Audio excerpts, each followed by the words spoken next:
राम राम रामकृष्ण हरी. तशी बातमी अगदी महत्वाची आणि मोठी आहे. काल 23 तारखेला लास्ट दिवस विधान परिषदेमधला उद्धव साहेबांचा होता. त्यांचं सेंडअप हे 24 तारखेला करण्यात आलं. आता सध्या उद्धव ठाकरे हे कोणत्याच सभागृहाचे अधिकृत सदस्य नाहीत.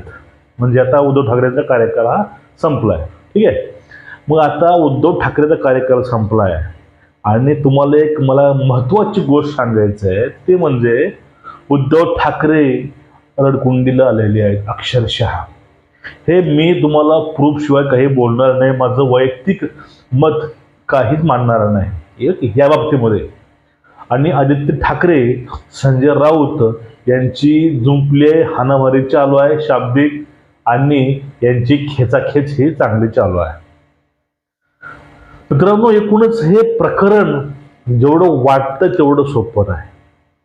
आता ठाकरेवरती बोलायचा महत्त्वाचा मुद्दा एवढाच आहे. व्हिडिओ करायची इच्छा नव्हती, कारण आता या विषयावरती बोलणं खूप महत्त्वाचं आहे. बघा, महत्त्वाची गोष्ट, आता ठाकरेच्या शिवसेनेसोबत असताना संजय राऊतांनी खासदार काका होवे म्हणून घेतलेली भूमिका ही पूर्ण महाराष्ट्रानं बघितलेली आहे. मग त्याच्या माध्यमातूनच आदित्य आणि राऊत ह्या दोघांमध्ये जुंपले.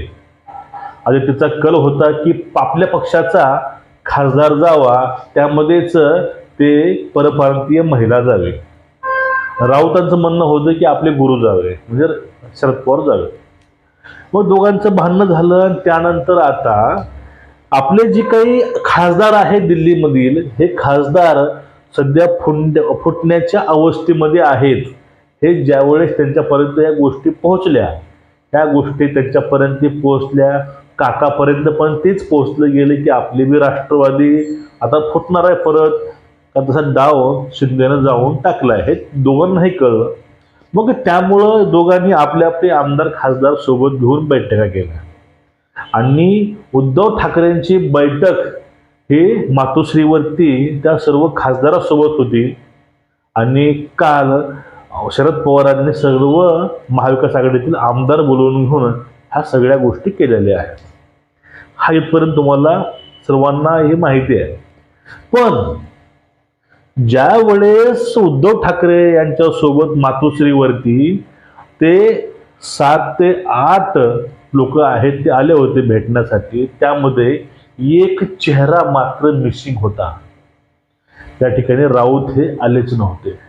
त्यावेळेस राऊत हे दिल्लीला होते आणि ही बैठक होती मातोश्रीवरती ह्या खासदारांची. हे साधं गणित आहे. आणि यावरतीच एक जुने गगनभेदी नावाच्या साप्ताहिकचे लेखक आणि एक प्रसिद्ध युट्यूबर अनिल थत्ते, म्हणजे त्यांना माहिती आहे, कारण ते मित्र आहेत संजय राऊत वगैरे, आणि त्यांचं म्हणणं असं होतं की सध्या हे काही बरोबर नाही. हे दोघांचं भांडणं हाणामारी ही चालू आहे. उद्धव घरी रडत बसला, आदित्य आडवा आला. तुम्हाला मी तो व्हिडिओ दाखवतो मित्रांनो, तुम्ही व्हिडिओ पाहून घ्या. संजय राऊत बाबत तुम्हाला ऑथेंटिक अशी जर बातमी हवी असेल, बंदा हाजीर है, बंदा हाजीर आहे. माझ्याकडे संजयच्या बित्तम बातम्या असतात.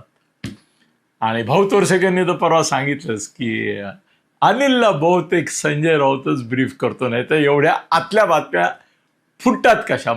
आदित्य ठाकरे आणि संजय राऊत यांची जाम जुंपली आहे, मारामारी हाणामारी, आणि एकमेकाच्या राजकीय उरावर बसलेत, जीवावर उठलेत वगैरे वगैरे मी सांगितलं होतं.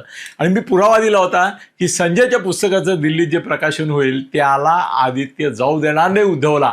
नाही गेला. काल कार्यक्रम झाला केजरीवालच्या हस्ते, उद्धव रडला, नाही गेला. आणि इथे त्यांनी उलट खासदारांची बैठक लावली, त्याला संजय नाही गेला. आता हे युद्ध पेटलं.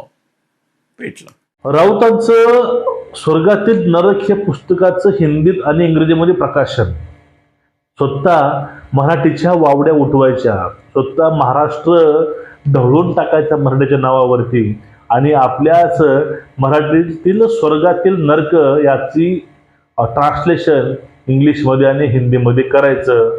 पण त्या ठिकाणी यांचा सो कॉल्ड जे काही मित्र आहे उद्धव ठाकरे हे त्या ठिकाणी नव्हते, हे बाब विशेष आहे. त्यावेळेस उद्धव ठाकरे आपले खासदार घेऊन त्यांची मनधारणी करत होते आणि दिल्लीमध्ये तिकडं केजरीवालच्या मांडीला मांडी लावून काँग्रेस सोबत बसून शरद पवारांचे पट्ट शिष्य संजय राऊत हे आपल्या स्वर्गातील नरकाचं प्रकाशन हे करत होते. या ठिकाणी विशेष काय? या ठिकाणी विशेष तीच आहे बघा, सध्या उद्धव साहेबांची इच्छा असताना हे ते दिल्लीला येऊन सोबत प्रकाशन करू शकले नाही आणि त्यांच्या मत इच्छाच नाही, कारण दोघांचे ते मतभेद जे आहेत ते मतभेद हे चव्हाट्यावर आलेले आहेत. आता 23 तारखेला उद्धव ठाकरेंची विधान परिषदेची उमेदवारी संपली आहे. मग ही जी पुढली टर्म आहे उद्धव ठाकरेंना पाहिजे असेल शिवसेनेला, तर पर्याय काय? त्याला फक्त एकच पर्याय आहे, ते म्हणजे संजय राऊत. दुसरा कुठलाच पर्याय नाही.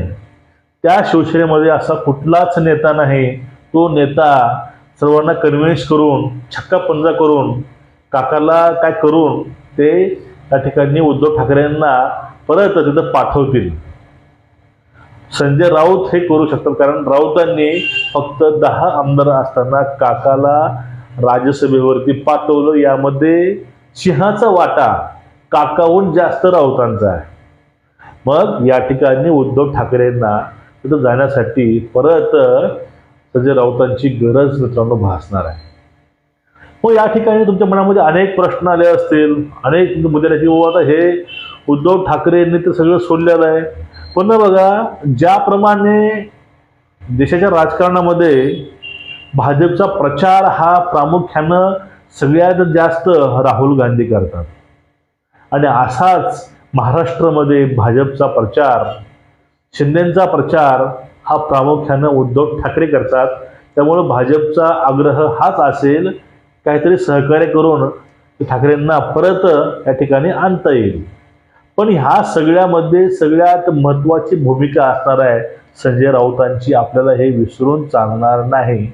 मग सध्या आदित्य ठाकरेंच्या बालहट्टामुळं, आदित्य ठाकरेंच्या त्या वृत्तीमुळं संजय राऊत हे दुरावलेत आणि सध्या ज्याच्या भरोशावरती हा बंड 2019 मध्ये केला, कमी जागा असताना कसं मुख्यमंत्री होता येतं, त्यावेळेस साक्षात्कार त्यांना झाला होता.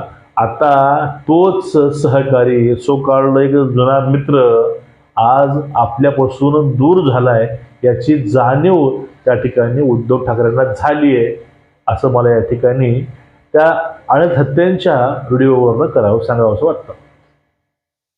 एकूणच संजय राऊतांशिवाय उद्धव ठाकरे तर आत येणार नाहीत आणि संजय राऊतांनीच उद्धव ठाकरेंचे सर्व दार हे बंद केलेले आहेत. सध्या भाजपमध्ये उद्धव साहेबांना काही स्कोप नाही. ते स्कोप हे उद्धव ठाकरेंचं पूर्णपणे राऊतांनीच घातलेलं आहे आणि त्यांचे सर्व दार हे राऊतांनीच बंद केलेले आहेत.